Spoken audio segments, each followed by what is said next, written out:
तो आज मैं आप सबको रामायण की कुछ ऐसी प्रचलित एवं रोचक भरी कहानी सुनाऊंगा जिसको सुनकर आपको बड़ी विचित्रता होगी। तो कृपया चैनल सब्सक्राइब करने का कष्ट करें, धन्यवाद। तो सुनिए, रावण को 10 सिर कैसे मिला। रावण के बारे में हर कोई जानता है। वह राक्षस वंश का था और उसके द्वारा की गई गलतियों के कारण हर साल दशहरे के दिन रावण दहन भी किया जाता है। वैसे क्या आपको मालूम है कि महान विद्वान और पंडित होने के साथ साथ रावण भगवान शिव का परम भक्त भी था।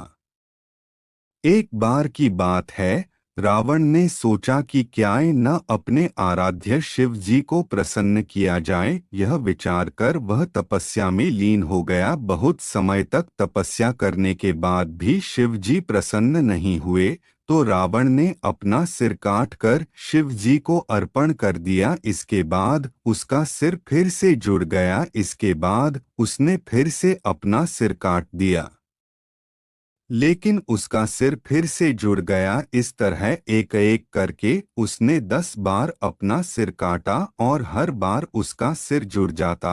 रावण की इस तपस्या को देखकर शिव जी प्रसन्न हो गए और उन्होंने वरदान के साथ ही उसे 10 सिर भी दे दिए। इस तरह रावण का नाम पड़ा दशानंद पड़ा। रावण के 10 सिर होने को लेकर इस कहानी के साथ साथ कई अन्य कहानियां भी प्रचलित हैं। ऐसा कहा जाता है कि रावण 10 सिर नहीं थे, वह सिर्फ 10 सिर होने का भ्रम पैदा करता था। वहीं कुछ का यह भी मानना है कि रावण 6 दर्शन और 4 वेदों को जानने वाला था, इसीलिए उसे दसकंठी भी कहा जाता था। शायद इस कारण से भी उसे दशानंद भी कहा जाता था। अब आपको एक और रोचक भरी कहानी सुनाता हूँ। यह कहानी राम सेतु पर है, तो सुनिए। माता सीता का हरण होने के बाद भगवान राम को लंका तक पहुंचने के लिए उनकी वानर सेना जंगल को लंका से जोड़ने के लिए समुद्र के ऊपर पुल बनाने के काम में लग जाती है। पुल बनाने के लिए पत्थर पर भगवान श्री राम का नाम लिखकर पूरी सेना समुद्र में पत्थर डालती है।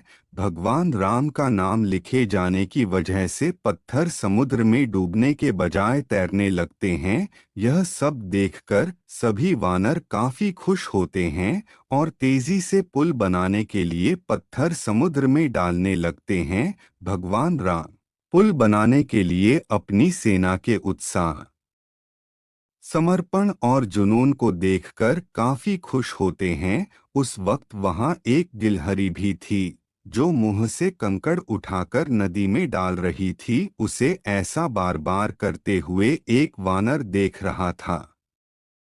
कुछ देर बाद वानर गिलहरी को देखकर मजाक बनाता है। वानर कहता है, हे गिलहरी, तुम इतनी छोटी सी हो, समुद्र से दूर रहो, कहीं ऐसा न हो कि तुम इन्हीं पत्थरों के नीचे दब जाओ। यह सुनकर दूसरे वानर भी गिलहरी का मजाक बनाने लगते हैं। गिलहरी यह सब सुनकर बहुत दुखी हो जाती है। भगवान राम भी दूर से यह सब होता देखते हैं। गिलहरी की नज़र जैसे ही भगवान राम पर पड़ती है, वो रोते रोते भगवान राम के समीप पहुंच जाती है। परेशान गिलहरी श्री राम से सभी वानरों की शिकायत करती है।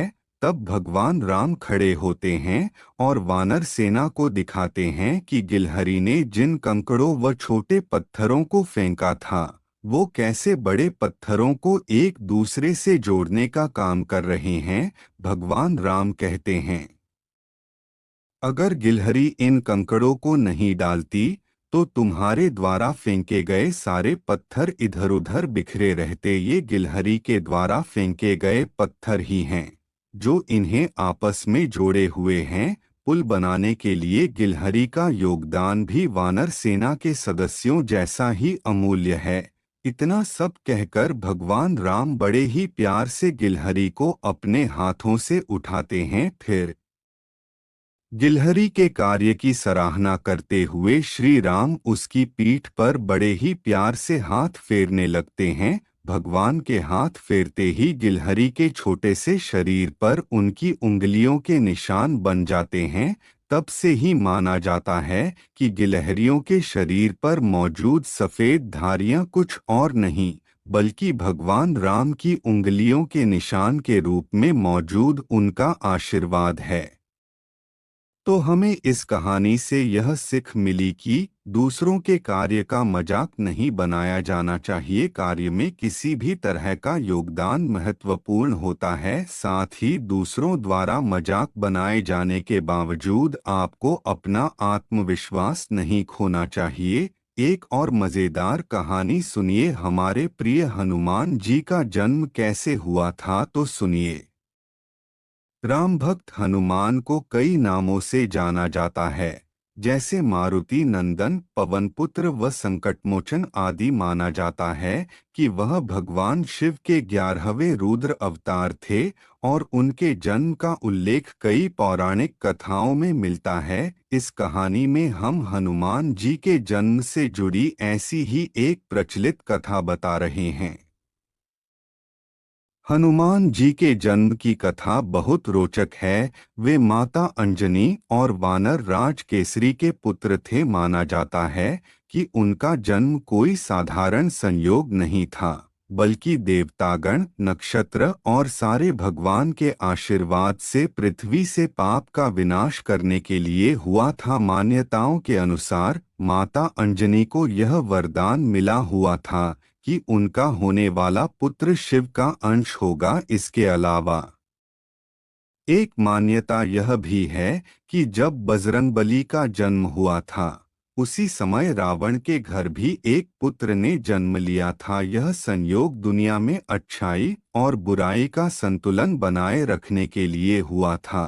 बात सतयुग की है, जब माता अंजनी एक जंगल में बैठकर पुत्र प्राप्ति के लिए भगवान शिव की पूजा कर रही थीं। वह हाथ जोड़कर और आंखें बंद करके आराधना में लीन थी।